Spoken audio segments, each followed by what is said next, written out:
Legal तरीके से काम हो रहा था। यहाँ पे कोई मशीनरी नहीं थी और कुछ नहीं था। जितना ये एरिया आपको नज़र आ रहा है, करोड़ों का माल निकाल के बेचा गया है। औरंगजेब और उस जैसे कई दूसरों पर इस कान का राज खुला भी तो ऐसे कि कई बरसों इस हादसे की परवरिश करता वक्त 11 गरीब घरानों के वाहिद कफीलों को अपने साथ ले गया।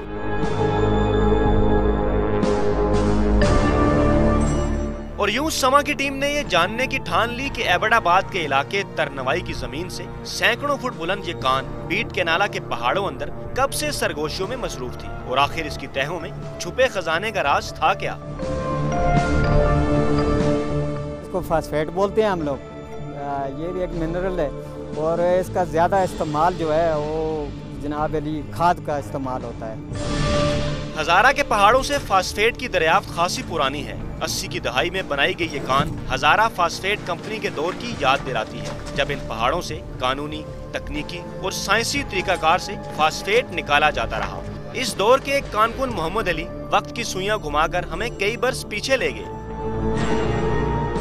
ये जिस कान में हम खड़े हैं ये तकरीबन इसके 25 साल हो गए। वो जो लोग काम करवाने वाले थे वो बाकायदा एक्सपर्ट थे और इंजीनियर थे और मतलब माहिर लोग थे। तो अभी तो यहाँ पे हर आदमी जो है वो जियोलॉजिस्ट भी बना हुआ है और खुद ही इंजीनियर भी बना हुआ है। उसने अपने तरीके पे कानें शुरू की हैं जिससे ये हादसे हो रहे हैं। और अब सफर इस कान से सैकड़ों फीट ऊपर का, जहाँ 25 जनवरी का हादसा 11 इंसानी जाने खा गया। पहाड़ों की चोटियों के दरमियान बेलचों और कस्सी की मदद से सरंजाम पाने वाला ये काम कानकुनी तो हरगिज नहीं, हाँ मौत का खेल जरूर है। एज मैनेजर मैं तो माइन उसको बोलता हूँ जो कि अंडरग्राउंड जाती है। इस चीज़ को हम क्वारी भी बोलते हैं और ट्रंच भी कह देते हैं। ठीक है जी, ये ओपन काम होता है। ये ओपन काम चल रहा था जो चल रहा है। कानकुनी की तकनीकी जुबान में सी ब्लॉक कहलाने वाले सरकारी इलाके में मादनियात निकालने का ये गैर कानूनी और खतरनाक काम मकामी इंतजामिया और सूबा खैबर पख्तूनख्वा के महकमा मादनियात के अफसरान की मिली भगत बताया जाता है, जिन पर बाकायदा मंथली लेने का इल्जाम है। महकमा मादनियात की मिली भगत से इन लोगों ने काम शुरू कर रखा था। सी ब्लॉक में ये एक ही जगह नहीं है, कोई 10 से 15 जगह हैं जहाँ से ये गैर कानूनी धंधा हो रहा है।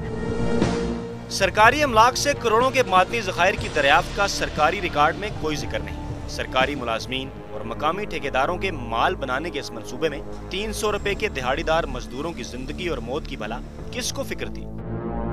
इनकी कोई इंश्योरेंस भी पहले से नहीं है, कोई सोशल सिक्योरिटी का सिस्टम भी नहीं था। जो काम हो रहा है उसमें कोई टेक्निकल बंदा उनके साथ नहीं है कि जो उनको बताए कि आप इस तरह कटाई करें और इस तरह कटाई करें। सैकड़ों फीट ऊंची फास्फेट की इस कान के राज की कीमत 11 इंसानी जाने ठहरी और यूं 11 गरीब कानकुन इस दुनिया से जाते जाते जहां अपनों की आंखें नमनाक कर गए, वहीं सरकारी इदारों के लिए कई सवाल भी छोड़ गए। पहाड़ों के भेदी इसकी तहों का राज जानने में मसरूफ थे कि अचानक पहाड़ ने अंगड़ाई ली और यूं पत्थरों का नसीब तराशते इन गरीब कानकुनों के नसीब पर ही पत्थर आन गिरे। क्या 11 कीमती इंसानी जानों का ज़या कानकुनी के इस गैर कानूनी कारोबार की रोकथाम का बायस बन सकता है? इसका दारोमदार मुतलका हुकूमती इदारों की कारकर्दगी पर है। कैमरामैन काशिफ बाजवा के साथ फयाज राजा, समा, भटकनाला, एबटाबाद।